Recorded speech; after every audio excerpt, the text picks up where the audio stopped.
Hello friends, Poonam श्रेडी रंगोलीमध्ये तुमचं स्वागत आहे. कलश हे समृद्धीचं प्रतीक आहे. प्रत्येक सणाला, गणपती असो, कृष्ण जन्माष्टमी असो किंवा नवरात्री असो, आपण कलशवर नारळ ठेवतो, पान ठेवतो. हे समृद्धीचं प्रतीक आहे. आपल्या घरात सौभाग्य नांदावं त्याचं हे प्रतीक आहे, म्हणून आपण हे सगळं करतो. हा कलश मी कसा तयार केला आहे हे आपण आता ह्या व्हिडिओमध्ये बघणार आहोत. चला तर व्हिडिओला सुरुवात करूया. मी डिझाईन घेतली आहे कलशची आणि मी OHP शीटवर हे कलशची डिझाईन मार्क करून घेते आहे. हा पेन मार्कर आहे. पेन मार्करने आपण व्यवस्थित ही डिझाईन मार्क करून घेऊया. ही डिझाईन मी हाताने तयार केलेली आहे, प्रिंटआउट नाही आहे. माझे डिझाईन मी सगळे स्वतःच घरीच बनवते. त्यासाठी तुम्ही Google किंवा Pinterestवरून तुम्ही इमेज प्रिंट काढून घेऊ शकता. कलश मी ड्रॉ करून घेते आहे. मधात मी स्वास्तिक काढलेलं आहे.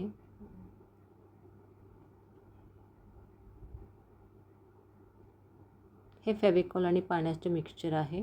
आता हे आपण याचा कोट एक अप्लाय करून घेऊया शीटवर. 50% पाणी प्लस 50% फेविकॉल, त्याने हे मिक्सचर तयार होतं. मी हे तुम्हाला आदल्या व्हिडिओमध्ये सांगितलेलं आहे. आता मी यात ब्राऊन कलर भरून घेते आहे.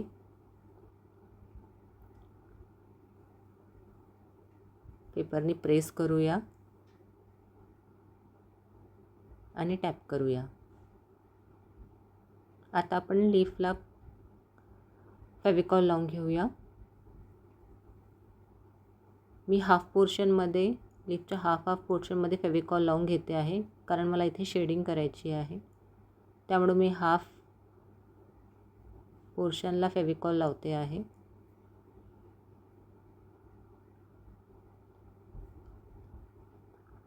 इथे मी लाईट ग्रीन कलर भरणार आहे. इथे आपल्याला शेडिंग करायची आहे, त्यामुळे मी आधी लाईट ग्रीन कलर भरते आहे.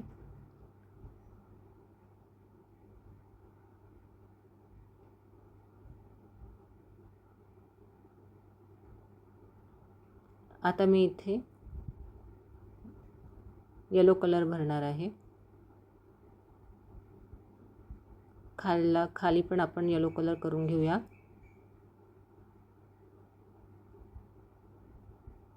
रांगोळी नीट चाळून घ्यायची आहे चाळणीने, म्हणजे ती छान बारीक होते आणि आपण जेव्हा रांगोळी भरतो तेव्हा ती छान दिसते. मधात पण मी येलो कलर भरून घेणार आहे. इथे पण आपल्याला शेडिंग करायची आहे, म्हणून मी थोड्याच्याच पोर्शनमध्ये इथे येलो कलर भरते आहे. आता हाफ लीफ आपण जी ठेवली होती त्याला आपण परत फेविकॉल लावून मी इथे थोडं डार्क ग्रीन कलर रांगोळीचा भरते आहे. मला इथे शेडिंग करायची आहे लाईट ग्रीन आणि डार्क ग्रीनचं.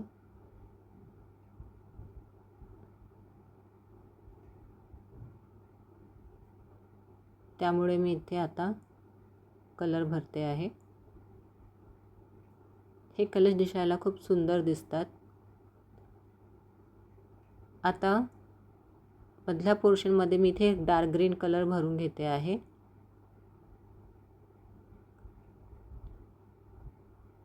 त्याने हे कलश आणखी उठून दिसणार.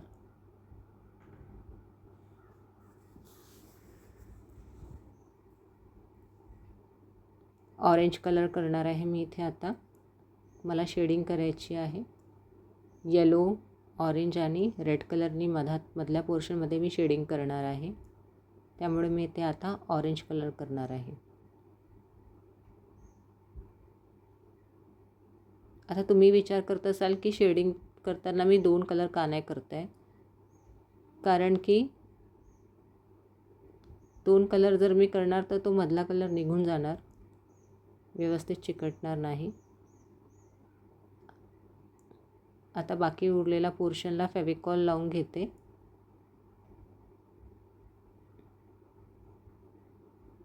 आणि इथे आपण रेड कलर भरूया.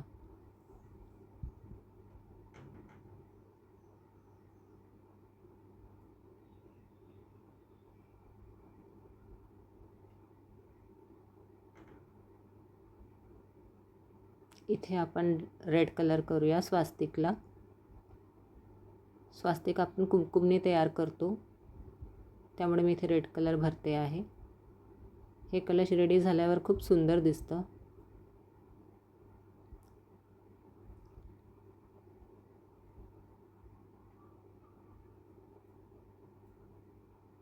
पेपरनी प्रेस करून आणि टॅप करूया बाकी रांगोळी. आता आपण याला ड्राय होऊ देऊया. आता हे ड्राय झालं आहे. आता आपण याच्यावर सेकंड कोट अप्लाय करूया रांगोळीचा. त्या आधी मी फेविकॉल लावून घेते आहे. ब्राऊन कलर भरते आहे. नंतर लीफला कलर करून घेऊया. आता मी ते दोन्ही रंग यूज करणार आहे, लाईट ग्रीन आणि डार्क ग्रीन. दोन्ही सोबतच कलर भरते आहे.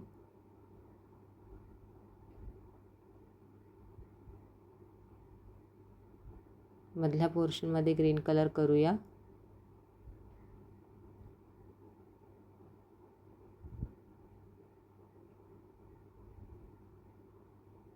येलो कलर करूया.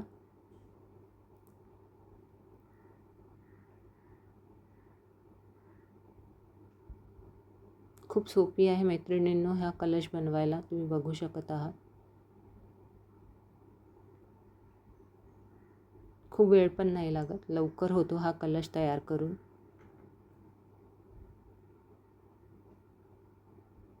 आता मी इथे सगळे रंग सोबतच भरणार आहे, रेड, ऑरेंज आणि येलो.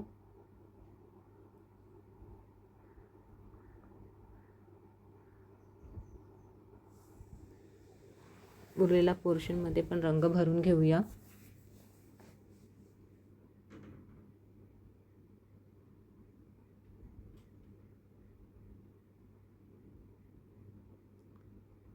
बघा आता हा किती सुंदर दिसतोय शेडिंग केल्यावर.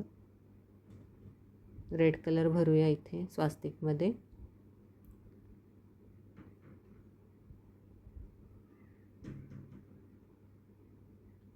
वाटतोय ना छान. आता इथे आपण फेविक्रिल कलरने मी याला आउटलाईन करून घेणार आहे. जिथे जिथे मी ग्रीन कलर भरला आहे तिथे मी आहे ग्रीन कलरनी. ग्रीन कलरमध्ये तुम्ही थोडं ब्लॅक कलर जर मिक्स कराल तर त्याची थोडं डार्क दिसणार बॉर्डर. मी ब्लॅक कलर यूज नाही करते डायरेक्ट. मी ग्रीन कलरमध्ये थोडं हलकंसं ब्लॅक कलर यूज करून बॉर्डर आउटलाईन काढते, म्हणजे ते पूर्ण ब्लॅक नाही दिसत, तो छान डार्क ग्रीन कलर असा दिसणार. लीफला पण मी डार्क ग्रीन कलरमध्ये थोडं ब्लॅक कलर मिक्स यूज करून आउटलाईन करते आहे. इथे फेविक्रिल कलर आपल्याला यूज करायचा आहे. साधा नॉर्मल पोस्टर कलर तुम्ही यूज करू शकत नाही.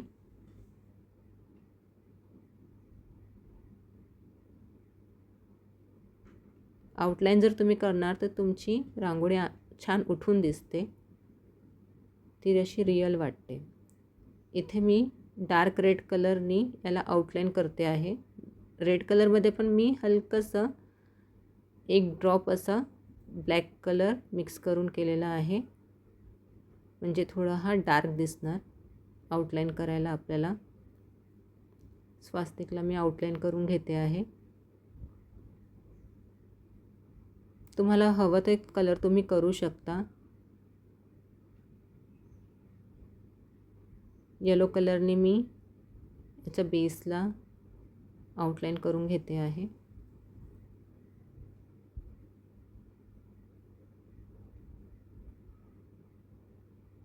बघा किती सुंदर तयार झालेला आहे. आपण नारळला आता आउटलाईन करून घेऊया.